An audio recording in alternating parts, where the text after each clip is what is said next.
Jake Roberts, an ordinary man in a world of extraordinary expectations, had always found comfort in the simplicity of his life. He had a stable job, a proud family, and a beautiful wife, Rachel.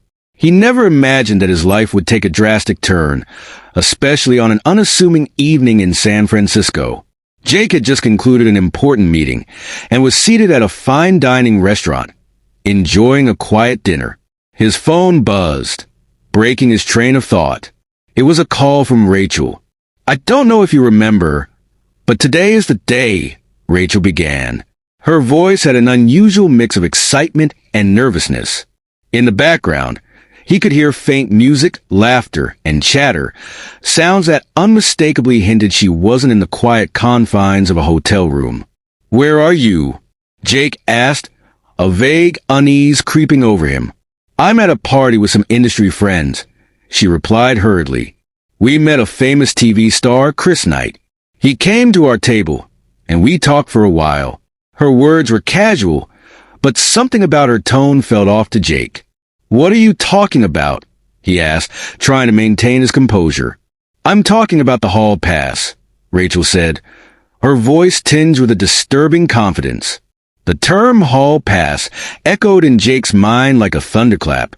It had been a light-hearted topic of conversation between them once, a joke among friends, a fantasy that was never meant to cross into reality. But now, hearing Rachel utter with such seriousness, his heart sank. "Rachel, are you kidding?" Jake's voice wavered as tension tightened his chest. "No, Jake, I'm not kidding," she replied. "He's really famous, and I think I'm going to do it." Her words were like daggers. Jake could barely believe what he was hearing. "Don't you get it? What the hell are you doing? You're not going to do this, are you?" Rachel hesitated, then spoke softly, almost apologetically. "Jake, this is a once-in-a-lifetime opportunity. I just want you to understand." But Jake didn't understand. He couldn't. "You promise me," he said, his voice cold and trembling with disbelief. "You promise we'd never hurt each other like this." Rachel's silence only deepened his despair. Jake hung up, unable to bear hearing any more. That night, he couldn't sleep. His phone buzzed with Rachel's messages, each one a painful reminder of her betrayal. Despite his growing dread, he needed to know the truth. The next morning, after a sleepless night, Jake called Jack, a close friend who was also on the business trip with Rachel. Jack answered after a few rings, his voice surprised. "Jake, why are you calling? What's going on?" "Jack, I need your help. Rachel's not answering, and I can't take this anymore. Do you know what she's doing in L.A.? There was a long pause before Jack spoke.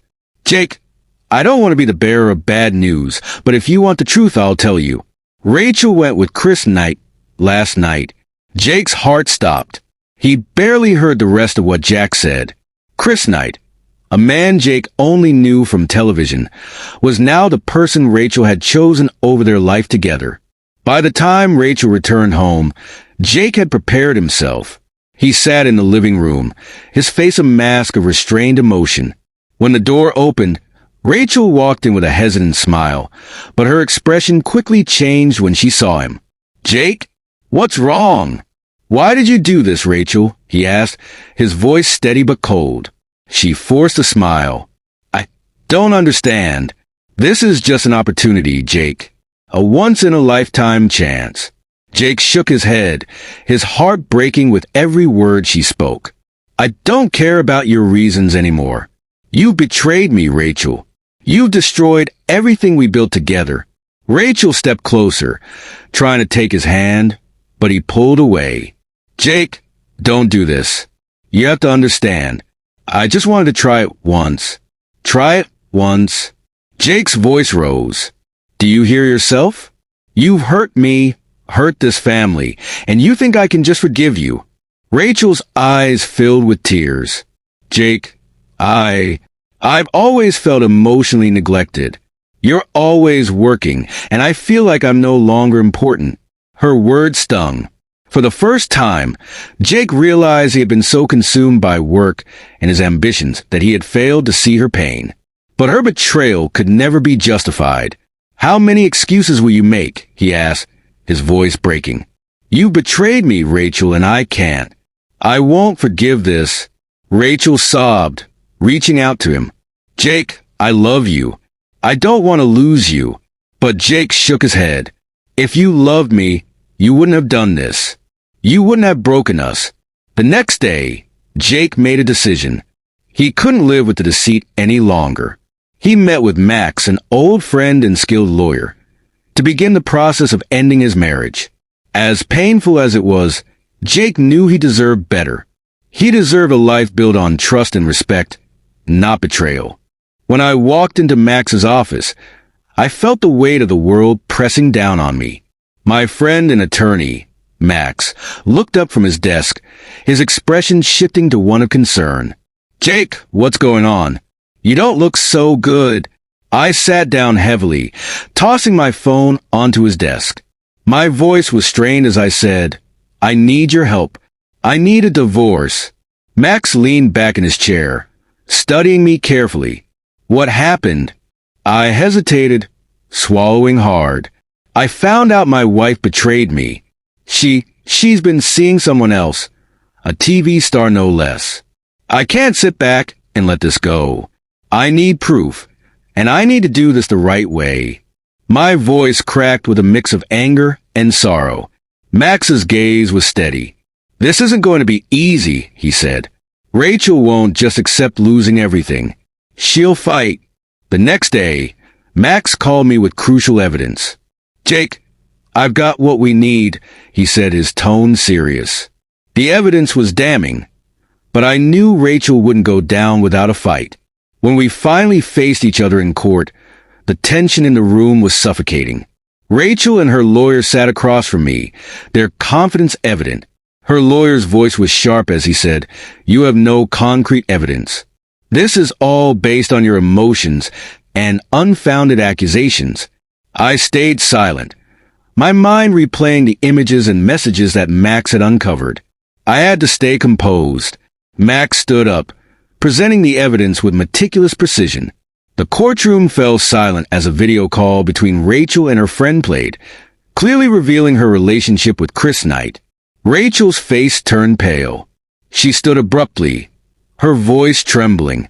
It's not possible. You can't do this. Max continued, unveiling messages, pictures, and even a signed photo from Chris to Rachel. The weight of the truth was undeniable. Rachel's confident facade crumbled, and the room was engulfed in an unbearable silence. After the trial, I was emotionally drained.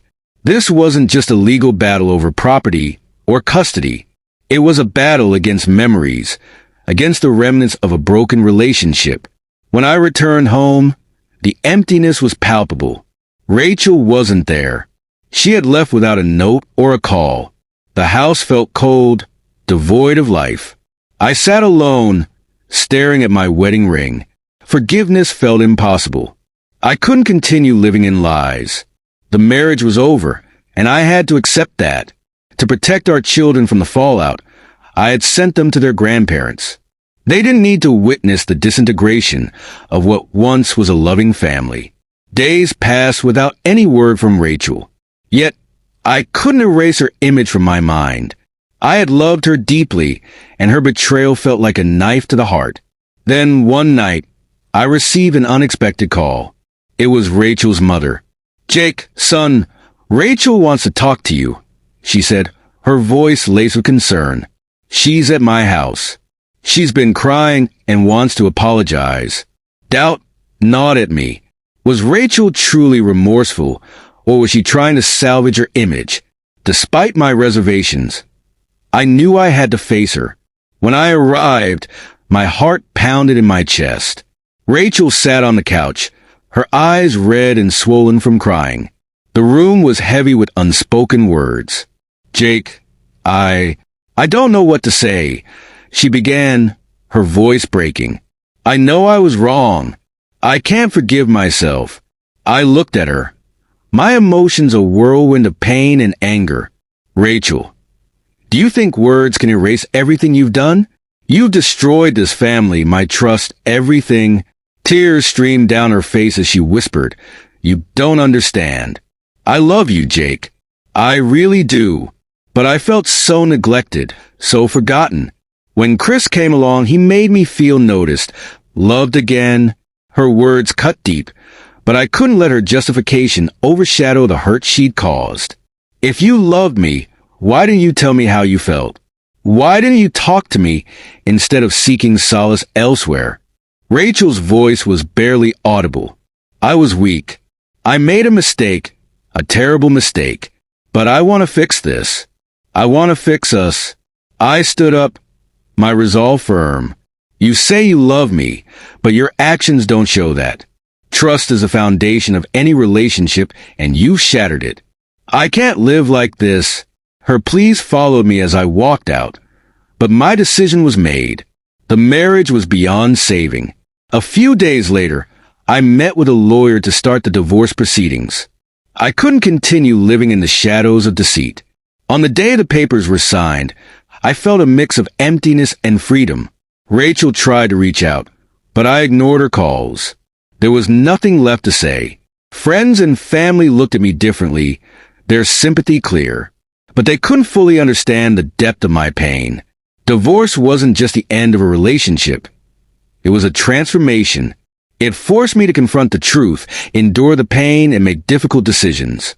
As I walked out of the lawyer's office, I realized that while the cost of this battle was high, it had also freed me to start anew. A chapter had closed, and a new one awaited, even if it was tinged with sorrow and uncertainty.